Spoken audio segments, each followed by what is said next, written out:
Paano palagyan ng tax declaration ang bakanting lote na matagal nyo nang tinitirahan? Ayon sa Republic Act 7160, ang bakanting lote na matagal mo nang tinitirahan ay kailangan mo bayaran ng real property tax. At para magawa mo yan, kailangan mo munang kumuha ng tax declaration certificate. Ang tax declaration certificate po, ang pinakaunang dokumento na kakailanganin mo para sa property na tinitirahan mo na walang papeles. Ito actually ang pinakaunang papeles na balang araw magagamit mo sa pagpapatitulo mo ng property na ito. Pero ano nga ba ang mga requirements para makakuha ka ng tax declaration ng bakanting lote na yan? Meron po tayong 7 na requirements para mapagawan mo ng tax declaration ang property mo for the first time. Number 1, sworn statement. Ang form na ito ay makukuha ninyo sa assessor's office. Dito sa form na ito, kakailanganin nyo i-declare yung sukat ng property, yung location ng property, at higit sa lahat yung value ng property.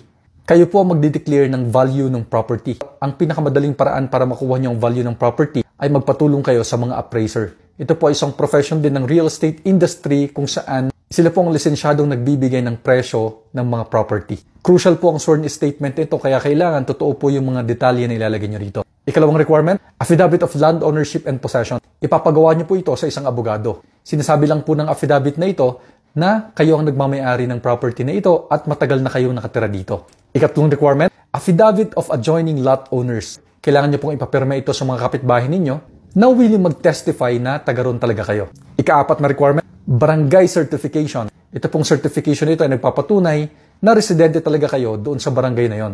Ikalimang requirement, sketch plan na galing sa DENR na may A&D certificate o yung tinatawag nilang Alienable and Disposable Land Certificate. Ang sketch plan nito ay ginagawa ng mga geodetic engineer. So, ilolocate nyo lang dun sa sketch plan kung nasaan yung property mo at tatatakan po ito ng DENR na nagpapatunay na ito ay alienable and disposable. Ibig sabihin, ang property mo ay pwedeng talagang tirahan at hindi ito protected land.